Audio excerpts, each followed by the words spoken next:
तुम्हारे घर में झगड़ा होने का कोई चांस पैदा है। लेकिन हम घर में तो सुनना ही नहीं चाहते हैं। सास शेर तो बहू, कौन बोला सवा शेर, खूब लड़ी मर्दानी वो तो झांसी वाली। नहीं, थोड़ा सा सहन करो, सुनो, सुनने की कला डालिए, सुनाइए मत, ज्यादा मत सुनाओ किसी को, ज्यादा मत बोलो, कम बोलो, मौन रहो, ज्यादा मत बोलिए। ज्यादा बोलने के लिए पुलक सागर बैठा है ना तुम्हारी बारामती में, जितना भी ज्यादा बोलना मुझसे बुलवा लो, लेकिन तुम लोग ज्यादा, मेरी लोग सुन लेंगे, तुम्हारी कोई सुनने वाला नहीं है, ध्यान रखना। मान्यवर विचार करिए, क्रोध आता है। मैं बच्चों से निवेदन करूंगा, घर में मम्मी पापा यदि लड़ते हैं तो मैं बच्चों को एक सूत्र दे रहा हूं, जो बच्चे नहीं आए हैं उन्हें मेरी ये सीडी सुना देना, प्रवचन सुना देना, यूट्यूब में दिखा देना, आपका क्रोध 2 मिनट में भाग जाएगा। जब मम्मी पापा बहुत क्रोध कर रहे हो ना, तो आजकल एक वो आया है, एक पेन है जिसमें रिकॉर्डिंग हो जाती है ना, वीडियो बन जाती है, आवाज वॉइस रिकॉर्डिंग हो जाती है। जब मम्मी पापा लड़े बेटा, तो पेन में रिकॉर्डिंग कर लिया करो, फिर देखना ये क्रोध में क्या क्या बकते हैं। और जब ये शांत हो जाए, और शांत होने के बाद भी नहीं, जब घर में कोई मेहमान आए तो उन्हें नमोकार मंत्र की धुन मत सुनाना, नमोकार मंत्र की झनकार नहीं, मम्मी पापा की टनकार सुनाना। उस समय पता लगेगा कि हम क्रोध में क्या क्या बोल गए। क्रोध में ध्यान रखना, क्रोध में आदमी बेहोश हो जाता है, उसे होश नहीं रहता कि मुझे क्या बोलना है। एक बार एक आदमी तो क्रोध में इतना बोला, गुस्से में इतना बोला, अपने बच्चे को बोला, अब एक गधे की औलाद। बच्चे ने कहा सही कह रहे हो बापू, ध्यान रखिए, बीच आदमी होश थोड़ी रहता, मैं गुस्से में बोल के आ रहा हूं, अब एक गधे की औलाद। अब विचार करिए, उसने कहा, गुस्से में एक पति ने पत्नी से कहा कि क्यों नहीं, जब तेरी शादी हुई थी तू पागल थी क्या, जो मेरे से शादी, पागल थी क्या जो शादी के समय तूने नहीं देखा मुझे, अब तुझे गुस्सा आ रहा है, पागल थी क्या। पत्नी ने कहा पागल नहीं होती तो तुझसे शादी काहे को करती, ये पागल ही तो था। एक बार क्या हुआ, एक पत्नी ने अपने पति से कहा, यार तू तो इतना भोला है, इतना भोला है, इतना भोला है कि तुझे तो कोई भी बेवकूफ बना सकता है। पति ने कहा ज्यादा मत बोल, बोले तुझे कोई भी बेवकूफ बना सकता है। पति ने कहा बिल्कुल सच कह रही है, सबसे पहले बेवकूफ तो तेरे बाप ने मुझे बनाया जो तेरे से शादी कर दी। ध्यान, आदमी क्रोध में क्या क्या भूल जाता, उसे होश ही नहीं रहता, पता ही नहीं रहता। सब रिकॉर्डिंग कर लो, और जब मेहमान आए, यदि सासू बहू लड़ रही हो ना, तो देवरानी रिकॉर्डिंग कर ले, और जब कोई मेहमान आए तो चालू कर देना, शर्म से पानी पानी हो जाएंगे लड़ने वाले। और अब जब भी लड़ेंगे तो याद रखेंगे, कोई शैतान मेरी मोबाइल में फोटो तो नहीं बना रहा है, कोई आवाज तो टेप नहीं कर रहा। ध्यान रखना, क्रोध ज्यों-ज्यों बढ़ता है, भाषा असभ्य होते चली जाती है, भाषा अपनी सभ्यता खो दिया करती है। क्रोध में जितने निकृष्ट वचन हो उतने एकत्रित कर लिए जाते हैं, लेकिन जब प्रेम होता है तो भाषा भी संभलती है और व्यवहार भी संभल जाया करता है। ध्यान रखिए मान्यवर, क्रोध से बचने का प्रयास करिए। सामने वाला यदि क्रोध करे तो हम क्या करें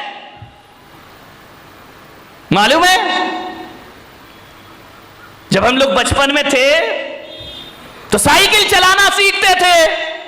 हमारे घर कोई भी आ जाए, वो घर में बात कर रहा, अपन उसकी साइकिल लेके भाग जाते थे।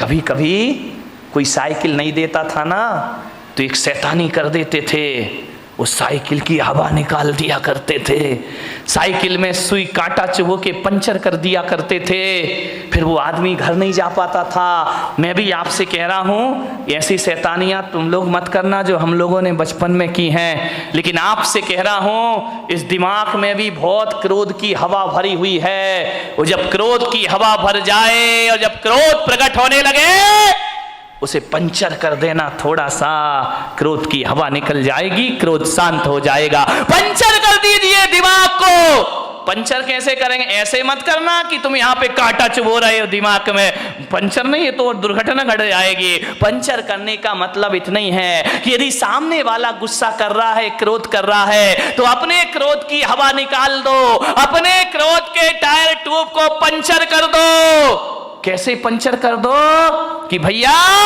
जो तू गुस्सा कर रहा है, गालियां दे रहा है, इसका जवाब मैं 5 मिनट बाद दूंगा। ध्यान रखिए, थोड़ा सा धैर्य, 5 मिनट बाद जवाब दूंगा। मैं कहता हूं यदि 5 मिनट बाद जवाब देने का संकल्प ले लिया तो समझना हमारा क्रोध पंचर हो गया, हमारा गुस्सा पंचर हो गया।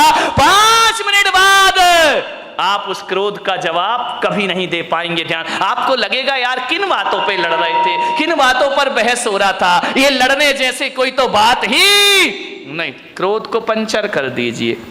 एक आदमी को मैं जानता हूं, वो एक चिट्ठी लिख रहा था, ऐसी चिट्ठी, ऐसी चिट्ठी, ऐसी चिट्ठी, 4 पेज भर दिए उसने। इतनी गालियां, इतनी गालियां, इतने गंदे शब्द। मैं वहां पहुंच गया, मैंने कहा क्यों भाई, क्या कर रहे हो? अरे बोले बोले मेरा दोस्त है ना, अब दुश्मन बन गया है, बहुत मेरा अपमान किया उसने। मैं चिट्ठी लिख रहा हूं, हजारों गालियां उसने चिट्ठी में लिख दी। तेरा सत्यानाश हो, तू बर्बाद हो, तू धोखेबाज है। लालू चिल्ला रहा ना नीतीश को कि तू धोखेबाज है, तू धोखेबाज है, तूने धोखा दिया, गठबंधन तोड़ा, 1000 गालियां। ध्यान, चिल्लाते रहो, अभी तो सारी दुनिया में मोदी ही मोदी चल रहा है। ध्यान रखिए, 1000 गालियां लिखी उसने। बोले मैं इसको पोस्ट करने जा रहा हूं, उसके पास पहुंचेगी ये चिट्ठी। मैंने कहा एक काम कर मेरे भाई। बोले क्या? मैंने कहा एक काम कर, ये चिट्ठी तूने लिख दी? बोले लिख दी।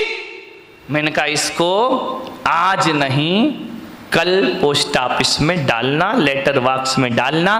बोले नहीं मैं तो आज ही डालूंगा। मैंने कहा नहीं तू कल डालना। तो बोले कि इससे क्या हो जाएगा महाराज, मेरा क्रोध ठंडा हो जाएगा। मैंने कहा बिल्कुल ठंडा हो जाएगा, तू हो या ना हो ये चिट्ठी तू कल डालना। लेकिन एक बात याद रखना, आज इस चिट्ठी को पैक मत कर, रखा रहने दे, कल पैक करना, टिकट लगाना और अपने दुश्मन के एड्रेस पर डाल देना। बोले ठीक है आप कह रहे तो ये नियम मैं पाल लेता हूं। उसने हजारों गालियां लिख करके एक लिफाफे में रख दी। दूसरे दिन जब डालने को गया तो उसने कहा कि यार एक बार पढ़ तो लूं, कोई गाली इसमें कम तो नहीं रह गई है। जैसे ही उसने पढ़ा, उसने देखा यार मैं कितना स्टैंडर्ड का आदमी और इतनी घटिया गालियां लिखा करता हूं, आप विश्वास नहीं करेंगे। जैसे ही उसने चिट्ठी पढ़ी, क्रोध शांत हुआ, चिट्ठी को फाड़ फूड़ कर डस्टबिन में डाल दिया। बोले जवाब देने से कोई मतलब। ध्यान रखना, क्रोध तात्कालिक पागलपन है। जब ये पागलपन पैदा होता है तो एक बात याद रखना, क्रोध तात्कालिक पागलपन की निशानी है। जब आदमी क्रोध में होता है तो पागलों जैसी हरकतें प्रारंभ कर दिया करता है। लेकिन एक बात ध्यान रखना, ऐसा पागलपन है जो जब पागलपन ये दूर होता है ना तो पश्चाताप दे करके जाता है हमारी जिंदगी को। सिवा पश्चाताप के हमारे हाथ कुछ लगता नहीं। क्रोध के तात्कालिक पागलपन को शांत करिए, वरना जिंदगी भर आपको पछताना पड़ेगा। ध्यान रखिए, क्रोध तो छोटी सी का टेम्परेरी चीज है, परमानेंट चीज नहीं है। लेकिन क्रोध में जो भी हम करते हैं वो हमें जिंदगी भर के लिए पश्चाताप दिया करता है। ध्यान रखिए, एक बात याद रखना, क्रोध पे थोड़ा ब्रेक लगाना है तो तात्कालिक उत्तर मत दीजिए, थोड़ा सा इंतजार करिए। क्रोध अपने आप शांत होकर के चला जाएगा।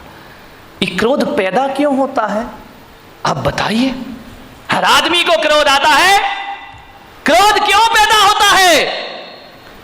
जब अपेक्षा बढ़ जाती है तो क्रोध का जन्म हो जाया करता है। उम्मीदें लगाते हैं हम बहुत ज्यादा उम्मीद लगाओगे, ज्यादा अपेक्षाएं रखोगे और उस अपेक्षा की उपेक्षा हो गई तो महाभारत प्रारंभ हो जाएगा। ध्यान रखिए, आप घर से चल के आ रहे हैं, आपका दोस्त रास्ते में मिल गया, आपने उम्मीद लगाई, आपने अपेक्षा लगाई कि राम राम करेगा, जय जिनेंद्र करेगा, देखेगा, मुस्कुराएगा, और यदि उसने नहीं देखा और तुम्हें देख करके मुंह फेर लिया, भीतर क्या प्रयोद होगा? क्रोध पैदा हो जाएगा। अच्छा बच्चों, हमसे ही बच के चल रहा है, हमसे आंखें फेर रहा है, कल तक हमारा दोस्त था, आज निगाहें फेर के जा रहा है, देख लूंगा मैं तुझे। क्रोध पैदा हो गया। ध्यान, आपसे एक निवेदन है, यदि कोई अम्मा जी बीमार पड़ जाए, दो बहुएं उसकी हो और दो बहुएं घर में हो, और जब बीमार पड़ती है तो अम्मा जी अपेक्षा रखती है कि एक बहू आकर मुझे एक गिलास पानी देगी, टैबलेट देगी, दवाई देगी, एक बहू मेरे सिर दबाएगी। ध्यान रखना, आप सोचते हैं कि बहू सेवा करेगी और बहू ने सेवा नहीं की तो क्या पैदा होगा? क्रोध पैदा होगा। अच्छा, खा रही हैं, रह रही हैं आराम से, थोड़ी सी सेवा नहीं करती, मैं बीमार पड़ी हूं, आके नहीं देख सकती हो। मैं अम्माओं से निवेदन करूंगा, यदि दोनों बहुएं पीहर चली गई हैं, घर बेटे बाजार में गए हैं और अब आप बीमार हो और अब आपको दवाई खाना है, और जब बहुएं घर में नहीं हैं तो बताइए अम्मा जी आप क्या करोगी? विचार करिए, बताइए। आप बीमारी की हालत में भी पलंग से उठोगी, उठने के बाद किचन तक जाओगी, गिलास में पानी लोगी, दवाई हाथ से खोलोगी और खा जाओगी। विचार करिए, यदि घर में सुखी रहना है तो बहुओं से ज्यादा अपेक्षाएं मत लगाइए। जब तक हाथ पैर चलते हैं अपना काम खुद करो और आनंद से जीवन गुजारिए, लाचार मत बनिए।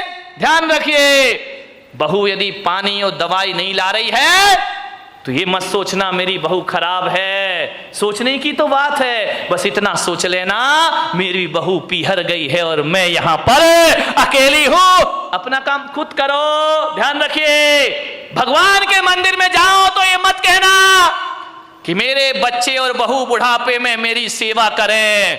मैं पुलक सागर तुम्हें एक सूत्र दे रहा हूं, भगवान के मंदिर में जाओ तो ये प्रार्थना करना कि हे भगवान, बहू बेटे तो छोड़ो, ऐसा बुढ़ापा देना कि किसी से एक गिलास पानी की उम्मीद भी मैं ना रखूं, किसी से सहायता की उम्मीद ना रखूं।